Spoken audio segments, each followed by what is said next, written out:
Hi, I'm Nitsuh, and I'm very, very happy to be here today with one of my favorite bands for a very, very long time. We have Tim Gane and Laetitia Sadier from Stereolab. How are you guys doing? Fine, good, nice. That's happy to be in New York. Mm-hmm. How long? You're spending a little while here this time, right? 5 days. 5 days. This is longer than you normally say something's on tour. No, it's very long for a tour to spend 5 days in one town. Yeah. Okay. Normally 1 day, 2 maximum. How do you feel about the new record? Well, the new record is 31 songs. That's how I see it. It's 31 songs, and which are split into 2 halves, roughly. Yeah? One is the day side, and one is the night time side. You know, I felt that as we were going on, I was getting better and better with my lyrics, and also I helped mix the second time. And I was happier with the mix, the second album, which hopefully will come out in a few months' time. I don't know what's going to happen with this other half of the recordings. Are you playing live some of the songs that were on? Yes, actually, we have two of the, and it's funny because I'm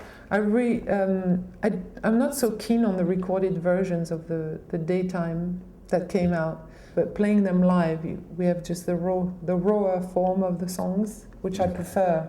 Okay. And I prefer the recorded versions of the Chemical Chord 2, which is not out yet. Okay. So it's like. Has there ever been a point where you've, in making an album, have sat down and done a lot of, pre-writing that didn't involve recording and playing with things, where you just sat down and charted out, this is what this will be like? It's just not a part of your working It's method. just not interesting to me to do it. Okay. I like the chance, I like the things. I like, just doing the basis, the grid, something that, not even a grid because things can go outside of the grid, but just actually just the foundations of something, we're not waiting around for like a perfect record. It's just, the records are just a summation of ideas or just the tracks and the music that we were working on. I mean, I don't know what they're going to sound like in the end when we start. Okay. It's no kind of big plan, Yeah. Just try this, and then, Okay. A lot of the sounds of the gear that you use has now been reduced to these plugins and computer production suites. I'm curious how you feel about that. Whether you think there's a great advantage to using the hardware, well, the first thing is it's got to have a character, and it's got to have, I think, kind of poetry, as I call it, in the sound. If you use a real farfisa or a real vox, the sound is instantly good.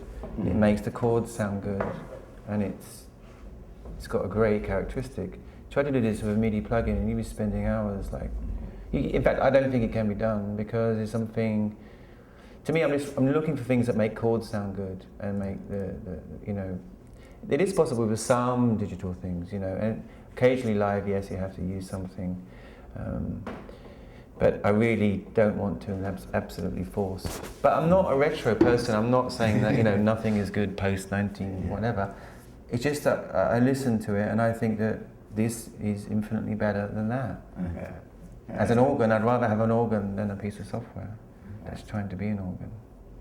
Has there ever been a point where you've had a strong desire to just start over and do something wildly different from Stereolab? I mean, to be honest, whatever idea that I'm feeling strong about, it gets channeled into Stereolab. Okay. So, not particularly country or whatever. Yeah, but I mean, there are always, I have hundreds of ideas which I never write down or never, think about again. But if it occurs around about just before starting to write a record, then I'll use it. So I mean, it's like I think the Stereolab are a kind of band that can, be elasticated enough or be kind of, it can mold things, or the band can be molded. Things tend to sound the same to a lot of people, but I think this is incorrect. I think that there's many varied differences, but they're very slight differences. Where would you recommend that somebody start exploring your catalog? I would say Cobra. Cobra? Yeah, Cobra and Phases. Yeah. Kind of arbitrarily. Pang, it could be Pang. Yeah, I wouldn't put Pink. Why? Come on, it's a beautiful record. I wouldn't put it there. I don't know. I think it.